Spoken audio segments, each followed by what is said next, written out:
I know I have been super adamant on my channel that I would never read this trope, but some friends convinced me to try it and it was so good. Very excited for this review today.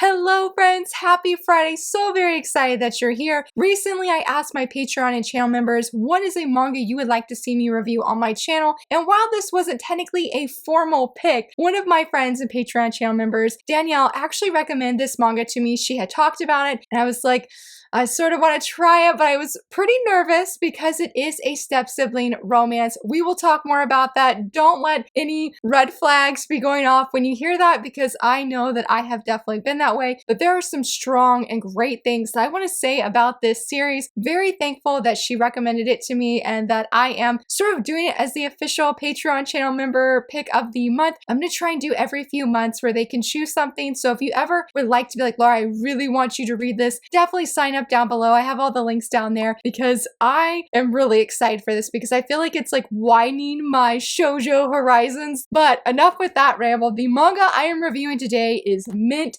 Chocolate. I know volume 9 just came out or is about to come out, but I'm reviewing volumes 1 through 8 because I found a really good deal for volumes 1 through 5, I believe it was, or 1 through, yeah, I think it was 1 through 5. And I picked it up because I was like, wow, this seems like a really good deal to pass on. And Danielle's like, yeah, don't pass on that. Even two other friends that I had asked that I knew were fans of the series as well, they said, yeah, don't pass. So I went ahead, got the deal for volumes 1 through 5, and then I ordered like volume 6, I think I did through like walmart.com because I had like a rewards thing or like a gift card. So I got that one from there. And then I ordered volume 7 and volume 8 through Right Stuff. These two were my favorite volumes of the series. So very good. I was just say so very well. So very good. I'm really hoping that I can talk about this series and do it justice because first, let me pause. Let me go ahead and tell you what this series is about before I go into my review because I caught myself. I was like, I am about to start gushing and there will be no turning back. So in case if you're not familiar with this series, because I've definitely seen it, but I hadn't picked it up before this time or actually really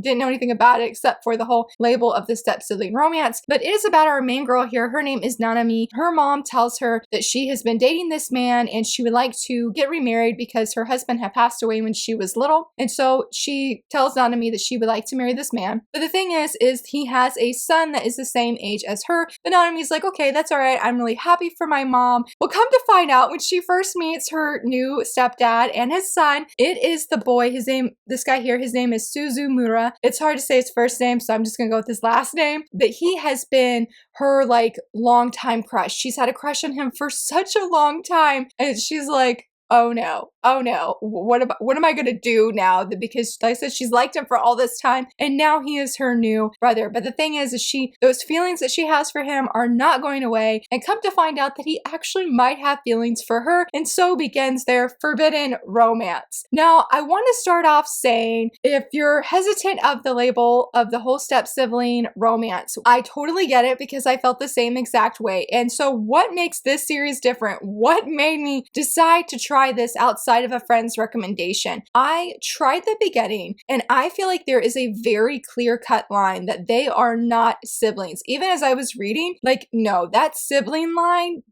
just no, they're not here for it. They don't like being called siblings. I felt because she had already had feelings for him, because they had already known each other, it felt very different. One thing I think I was hesitant to is because they are in the same home, they're in close contact 24/7, that there could be some spice in this manga. I know there's another manga that has, I don't think they're step siblings, but they do have the close quarters and they live in the same home for some kind of reason. And I have gotten the vibe that manga is pretty spicy. This manga is not. I was actually really impressed because Suzumuru tells Nanami that he is never going to cross that line. He's like, as long as we're siblings and we're living in the same house, I am never going to be, I guess you'd say, physically intimate with you outside of like, say, kissing or hugging or cuddling, like any of those. And I was really shocked.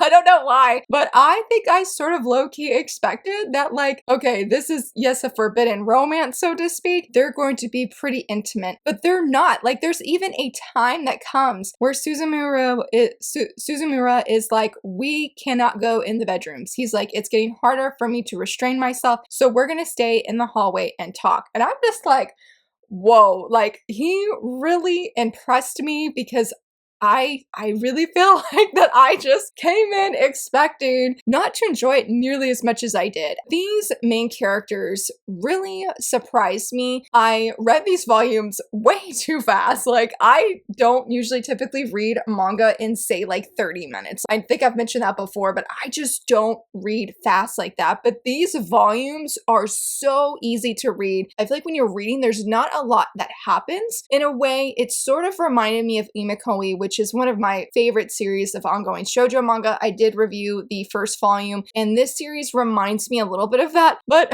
Suzumura, he is definitely more rough around the edges. Like, he could come across as a jerk. I didn't feel like he was a big jerk because he speaks his mind and he doesn't care what people think about him. This is just you and me, like, talking to Nanami, and that's it. Like, I don't care what these people think. Don't let them bother you. Whatever. And I appreciate when he has that mindset at times because, I mean, even though it does make him seem like a jerk, but it really helps, I feel like, Nanami to not worry, because I do feel like even though she's like, okay, we're not siblings, I'm in love with this guy, he's in love with me, but what are other people gonna say? Like, she does have that fear, she does have that worry, and I feel like Suzumura has this great way of bringing her down to earth, so to speak, helping her feel grounded and not let those worries consume her. And I will just say that I know that shoujo manga is geared toward teenage girls, and typically when I read shoujo manga, I don't have that in my mind. Like, I'm just like, I'm here, I don't care about my age, I'm here to read it, even if I'm not in high school anymore. But I felt like this series was very much geared toward teenage girls, which was great. That was actually really cool to feel that way. And the reason I say that is because I feel like Nanami, when I mention her worries, I felt like she was such a relatable character. When I think of high school me, I'm just like, I saw myself in Nanami so much, where she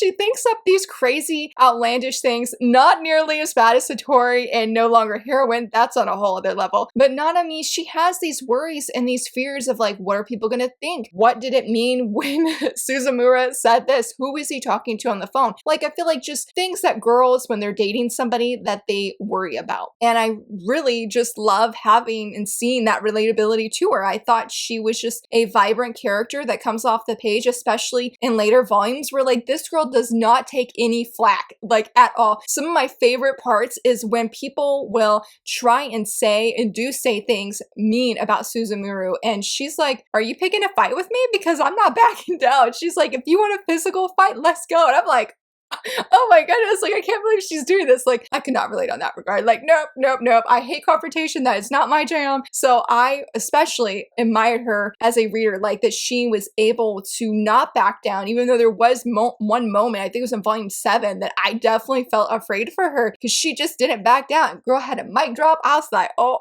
I like, because that situation, let's just say there is a character, he is, I was about to say he was, but there is a character that I don't know of anybody that likes this character. You're gonna hate his guts, rightfully so in my opinion. It's been a long time I felt like there's been a male character that is causing problems for our main couple that really boiled my blood. Typically, I feel like in shoujo manga, we have those female characters. No, this guy, he needs to be ripped off the page. What is this dude's problem? What is his problem? But anyway, because of that hate and dislike towards this character, I really appreciate and loved when Nanami just stands her ground against this dude. And I hated when that guy put lies in her head, you know, sort of fed things that makes you like feel fearful, especially when it came to her relationship. And I'm just like, this guy, like, the ending of volume 8 left on sort of a low-key, no, I'd say it was a cliffhanger. I was like, I need to see what is going to happen next, because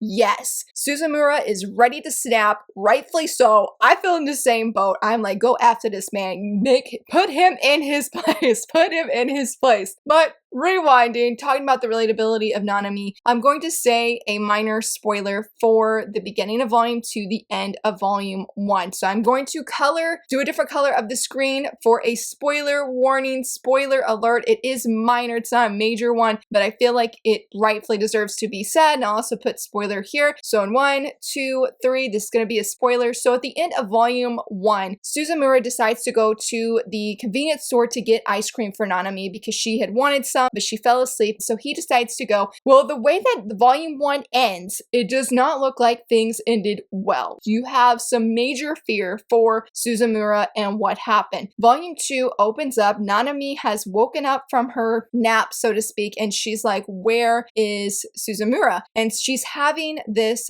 flashback. And so spoiler over there, I will say, because I wanted to mention this part because it is where I felt invested in this series, where I felt a deep relatability to Nanami that just made me want to keep reading. So she's having this flashback of her childhood, and the flashback that she has and the fear that she showed and the tears that she cried when she thought something bad had happened. I related so much to her story because she says, you know, I never was able to say goodbye to my dad. Like, he left, was in an accident, and I never saw him again. That actually really happened to me in real life with my own dad when I was a kid. Since that day, I'm just like her. Since that day, I have always said, I love you to my loved ones and goodbye, because you just never know. And so when she had that flashback, when she has that moment, I felt head over heels, I feel like, in a sense, for Nanami's character, for this story, because I'm like, I get it. I fully understand what she's feeling in that moment and how it affects you for the rest of your life, and how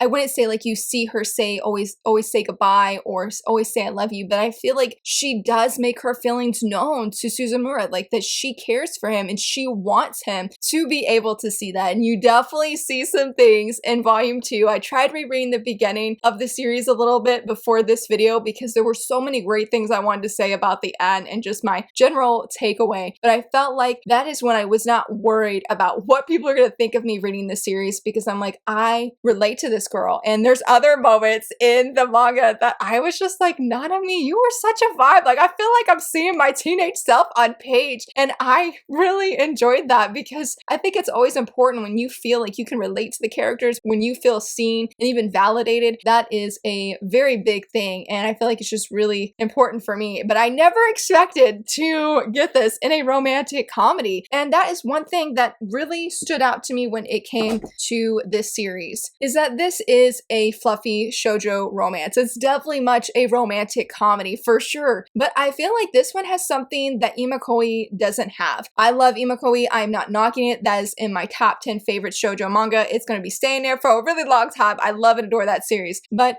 while that one is mainly purely fluff, there's not really any angst. It's very wholesome, very sweet. This series has those same vibes, which I know I mentioned, but I feel like as I was reading this series, there are definitely deeper underlying tones and themes that I really did not expect. I feel hesitant to share them only in the sense because I don't want what I'm going to say to come across as this is a really deep series. I don't think it's a huge deep series, but I feel like I feel like the best way to read this series though is to binge read the volumes, because the most satisfying part is seeing the progression of our couple, seeing them grow more confident in their love, seeing them grow in their love, and seeing them just be together. But as I shared earlier with that spoiler and how I related to Nanami, these two, especially Suzumura, I feel like he does have a little bit more stronger character growth in this series, but I feel like there's this underlying thread of dealing with the fear of change and handling or dealing with issues from our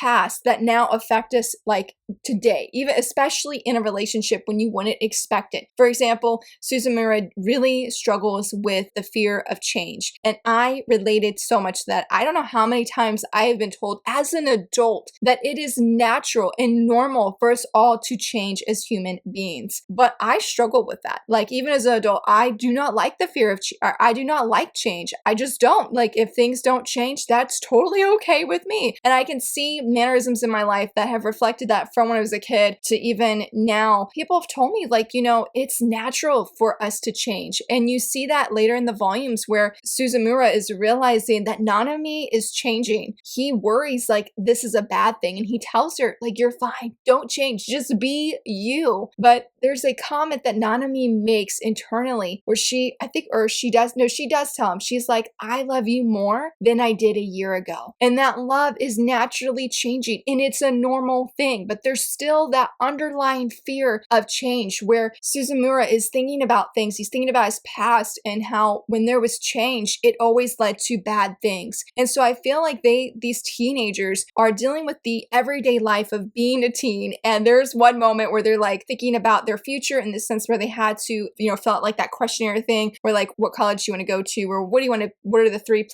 things you want to do when you grow up? And they're like, I really don't, Nanami's like, I don't really know. I want to go to college and, you know, live an everyday life just like everybody else. And they're like, well, that's sort of intimidating. They're like, yeah, reality can be really harsh. And I'm like, if that is not an on point statement as a teenager, like you're dealing with your own things. And, you know, it may seem really surfacey that they're dealing with their relationship. And I don't feel that surfacey. Like that is a struggle in itself, regardless of what age you are in, because you naturally change and grow. And so I loved seeing that in this series because when I was rereading, it's still very funny. There's a lot of great humor moments, but you get those moments where you see these characters struggle with something that's not like, you know, one of my parents find out that we're dating or, you know, something else that's happening on at school. It gives them a deeper relatability, yes, but just makes their character arc or character like stronger and gives them more meaning than just being in this romantic comedy. I hope that makes sense. And I just never expected to see that. And I really love how it comes up at these most unexpected times. You're laughing about things that are happening and then suddenly like you're seeing one of our characters have a moment where they're like, I'm realizing this about myself and how it's affecting my relationship with the other person. There was also like the fear of abandonment and how things from their childhood have affected them today. And I really loved a conversation later on. I think it was like volume 7 or volume 8, where the students are talking about, like Nanami and her friends are talking about like the impact that divorce has on teenagers and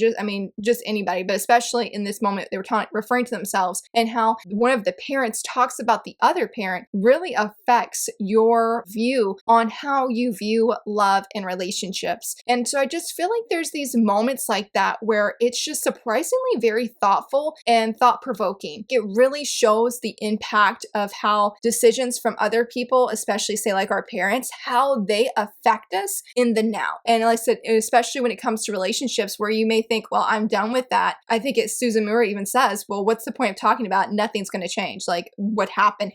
But it still affects you in the now. And I feel like that's true for adults too. But I don't know. I just felt like for a romantic comedy that is geared toward teenage girls, there is some surprising heart in this series. Now, with that said, because again, it probably makes it seem like this is a really deep series, makes you think a lot. Again, those are underlying tones. I do feel like they are more prevalent in the later volumes because one thing that, I don't know if I mentioned it earlier, but one of the most satisfying things is seeing them grow as a couple because there is a maturity, I feel like, to them and their love and their relationship where they are just rock solid. Like even when people try to come in and say things or try and break them up, yes, they still have fears because Nanami was like, you know, I was afraid to tell you about this certain situation that happens because I was afraid that you would hate me. And he's like, no, why would I hate you? You know, you were the victim in this situation. There's no need to apologize. You didn't do anything wrong. And he's like, I'm sorry. And she's like, well, you don't need to apologize either. It was, again, just a really thought-provoking situation where they're talking through their feelings. Suzumura, especially, that was very rewarding because he does not say much in the beginning. And if he does, it's very blunt. It's like, you know, maybe you could have put some sugar in there and said it a little bit sweeter. Like he could definitely work on that, but you can see it through the progression of the series. Like even right here with volume 4 and his expression here compared to say volume 8.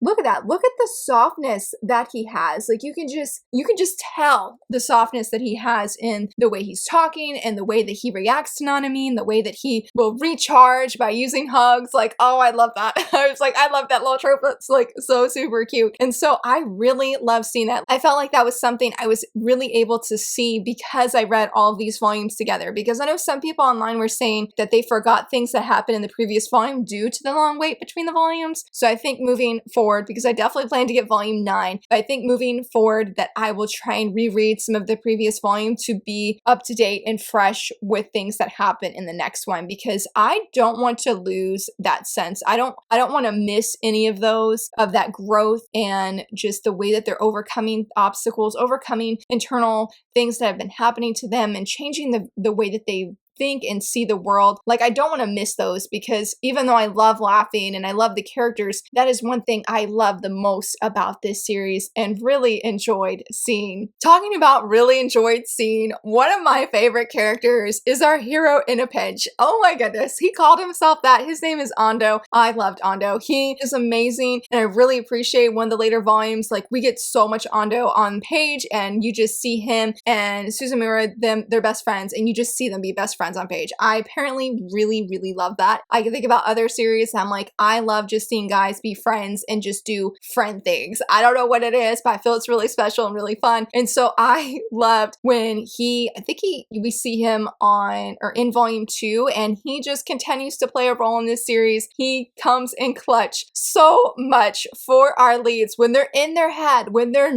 like struggling with things. They're like, I don't know why she's doing this today, or I don't know why he's doing this today, because not a me and Suzumura, they both come to Ando for advice. They both come like, oh, here's my heart troubles, and he listens and he tries to help more than once. He comes in clutch. He knows how to help save the day, get our couple back together. I mean, not that they ever split up, but you know, when they have different things going on, they're stuck in their head and they're not communicating well with the other person. And thankfully, I will say that if there is any miscommunication or lack of communication, it is cleared up within that volume. You don't have to worry about long, drawn out drama. I mean, I feel like there's some things that have been happening the latest 2 volumes. It's drama, but it's not like, it's more of just this other character that I don't like that's causing the problems. Our couple is rock solid, and that dude, he just needs to get out. Like, I don't know what he's doing, but I think in the next volume it's going to be revealed of why exactly he's doing all the things that he's doing. But anyway, Ando, he comes in and he just helps them and helps get them back together where they're openly talking, that they're clearing up any miscommunication that they have. And I just really loved him. And when we got his backstory, I was just like, oh no.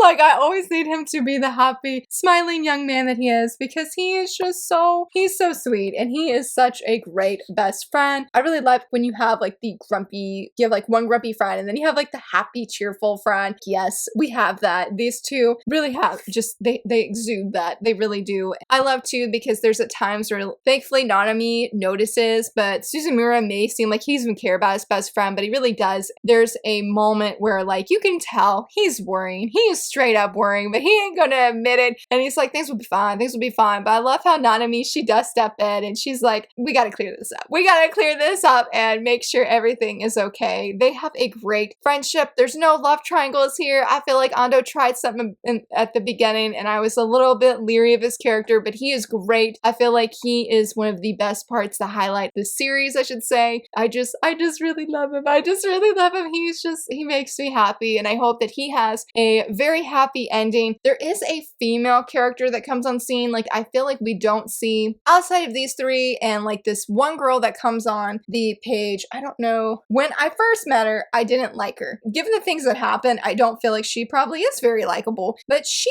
has surprised me in how she has grown throughout this series. She does play a pretty big role when it comes to a side character, because we just don't see, yeah, here she is. We'll do this one. She's frowning, but it's this girl right here. And I never expected to come to like her as the series goes on, especially considering how we meet her. The things she does in the beginning, you don't like her at first. You just don't. At least I know I did not like her at first. I just was like, girl, you need to get off the page. You don't stand a chance. Get away from our couple. And really thought she was going to be having like, I guess, what was it, like the interloper vibes and just causing a love triangle. Thankfully, everything was cleared up, and the way things were cleared up was oh my gosh.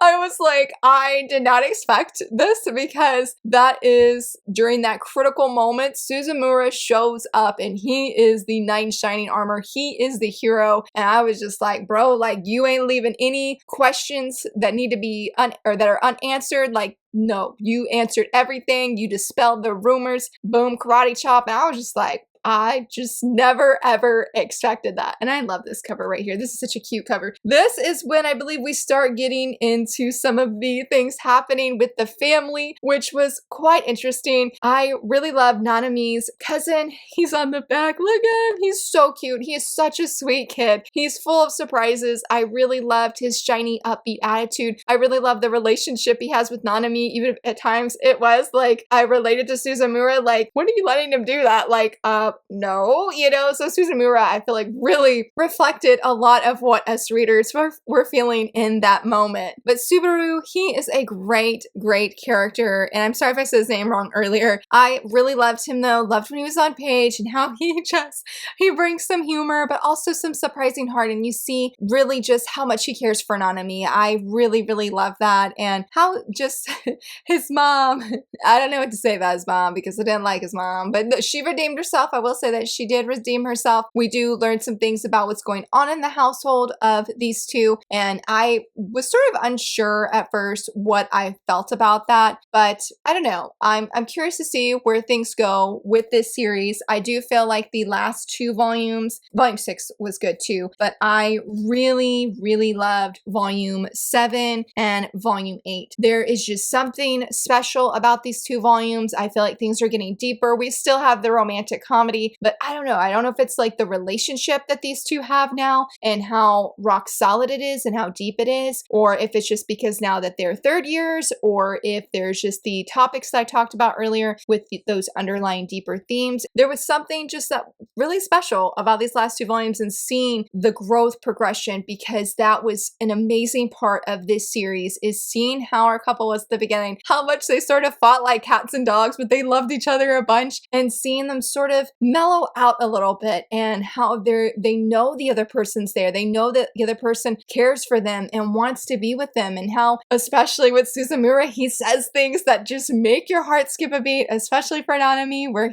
there's times where he doesn't say the things he needs to say, but then the unexpected times he says the things that you're like, wow, like this is really, really sweet, very, very kind, and you see the depth of his love for Nanami and how he just doesn't have eyes for anybody else. And even with Nanami, that now that I feel like she's more confident in knowing that she doesn't need to worry that he's gonna leave or he'll change his mind or something, that she is becoming more and more confident. Like, she is standing up to other people. I mean, she may have always done that, but like we definitely see it in these two volumes, I feel like, for sure. Though she does stand up earlier in the series, I'm just amazed how when there's drama that does happen and it involves Suzumura, or it's about him, I should say, and Nanami's at the like focus of it, she's like, I'm not telling him what's going on. Not because she doesn't want to, but she's like, I'm not pulling him into this drama. You have issue with me, not with him. And I'm just like, girl, like when she has those moments, I love it. I'm living for it, because I just feel like she is this brave and courageous woman that I'm like, I would never be like that. So I really love seeing her have those moments. And this by far is my favorite volume, or favorite cover of the volume, favorite cover of the series, like out of all the volumes thus far. I really just love the softness that they have and how far they have come. Really, really enjoyed it. So I think if you have been wanting to try mint chocolate and you need something that is light and fluffy, but occasionally has those deeper themes, especially as the series goes on, this is one I would highly recommend trying. I'm very thankful I did, and I don't think I would have otherwise if it wasn't for Danielle and just some other friends. I don't know if it'll be a like whole brand new favorite for me, but it's one I'm eagerly looking forward to getting more volumes of and seeing how this series ends. I really want to know. I'm wishing and hoping the best for these two, and that they can just have their happily ever after. Like, I really, really want that for them. They deserve it. They've overcome so much, and the way that they've just grown is so beautiful and so very wonderful. But I would love to hear from you, friends. Have you read this series? Did you enjoy reading this series? What are some other manga that you would recommend that you would love for me to check out? I would love to hear from you, because I do write down everybody's recommendations to look up for future reference and just check out and such. And if you enjoyed this video, please give it a thumbs up and subscribe, and thank you so much for watching. Bye!